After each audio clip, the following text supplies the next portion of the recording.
Pandian store சீரியலில் today எபிசோடில் நம்ம கோமதி இருந்துட்டு என் அம்மாவோட பிறந்தநாளை எப்போவுமே என்னால் ஒன்றா சேர்ந்து கொண்டாடவே முடியாது அப்படின்னு சொல்லிட்டு ரொம்பவே ஃபீல் பண்ணிகிட்டு இருக்காங்க. அதுக்கு அடுத்து தான் நம்ம கதிர் இருந்துட்டு அம்மாச்சி தான் நம்ம கூட இருந்து ஃபோட்டோ எடுத்து கொண்டாடணும்னு சொல்லி ஆசைப்படுதில்ல, உங்களுக்கெல்லாம் அந்த ஆசை இல்லையா?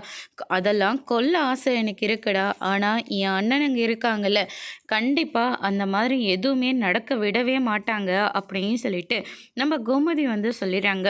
அதுக்கு அடுத்ததாக கதிர் இருந்துட்டு, மா உங்களுக்கு தான் ஆசை இருக்குல்ல, உனக்கும் இவ்வளோ ஆசையை வச்சுக்கிட்டு ஏமா அதை நடத்த விடாமல் இப்படி உட்காந்துட்ருக்கீங்க? என்னை போய் என்னடா பண்ண சொல்கிற? நீங்கள் அந்த பிறந்தநாளுக்கு போயிட்டு வாங்கம்மா. நீங்கள் மட்டும் இல்லை, நம்ம எல்லாரும் குடும்பத்தோடு சேர்ந்து போயிட்டு அம்மாச்சியோட பிறந்தநாளை கொண்டாடிட்டு வருவோம். எப்படிற முடியும்?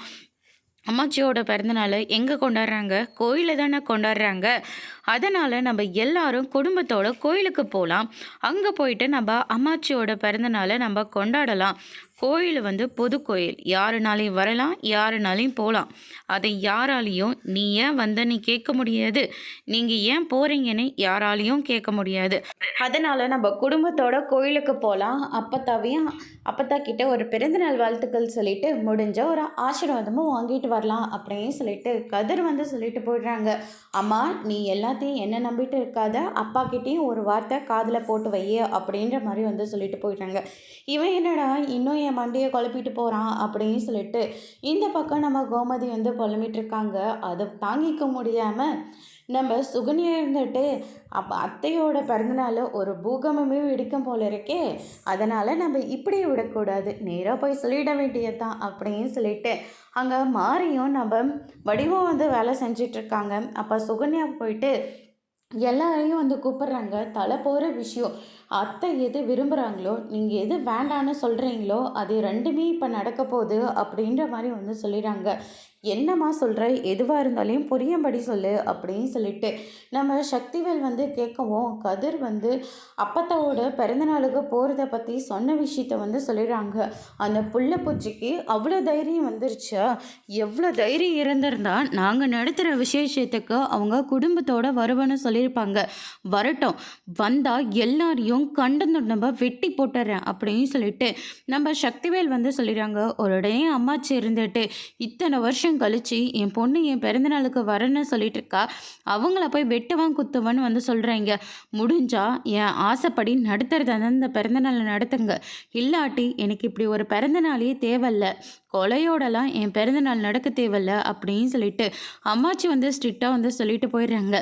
ஆத்தா ஏதோ பாசத்தில் சொல்லிட்டு இருக்கேன்னு, ஆனால் அவங்க கண்ணு முன்னாடியே நம்ம ஆத்தாவோட பிறந்தநாளில் சிறப்பாக கொண்டாடணும்.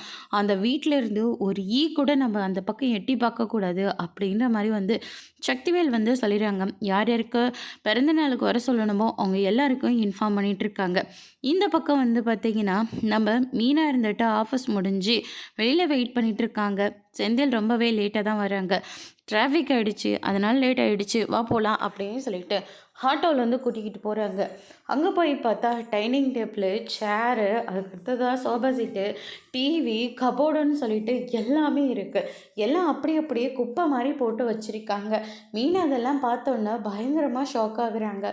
இத்தனையும் வாங்கியிருக்கீங்களே, மொத்த பணமாக செலவாயிடுச்சா இல்லை ஏதாவது மிச்சப்படுத்தி வச்சுருக்கீங்களா அப்படின்னு சொல்லிட்டு கேட்கவும், நான் ஒன்றும் அவ்வளோ செலவு பண்ணுறவங்களாம் கிடையாது, பணத்தை நான் வச்சு தான் வச்சுருக்கேன். அந்த பணத்தை எதுக்காக மாமா கொடுத்தாங்கன்னு உனக்கு தெரியுமா? நீ என் வேலைக்காக 10 லட்ச ரூபா பணத்தை கொடுத்த, அதுக்கு தானே அப்படின்ற மாதிரி வந்து சொல்லிடுறாங்க. நான் அதுக்காக சொல்லலை, மாமா கிட்ட திருநீங்களே, அவங்க யார் முன்னாடியும் மாமா அவமானப்பட்டு நிற்கக்கூடாதுன்றதுனால தான் நான் லோன் போட்டு அந்த பணத்தை நான் வாங்கி கொடுத்தேன் அப்படின்ற மாதிரி மீனா வந்து சொல்லிடுறாங்க. அந்த பணத்தை எல்லாத்தையும் நான் எப்படியோ ஒன்று அடைச்சிக்கிறேன், தயவு செஞ்சு நீ எதுவும் பேசாமல் இரு, அதுவே எனக்கு போதும் அப்படின்னு சொல்லிட்டு நம்ம செந்தில் வந்து சொல்லிடுறாங்க. அதுக்கு அடுத்து தான் மீனா இருந்துட்டு ரொம்பவே கோவமாக கிளம்பி போகிறாங்க. சரி, பசிக்குது, சாப்பிட போகலாம், வா வெளியே போகலாம் அப்படின்னு சொல்லிட்டு கூப்பிட்றாங்க. நான் எங்கேயும் வரல அப்படின்னு சொல்லிட்டு செந்தியில் மட்டும் கிளம்பி போயிடுறாரு.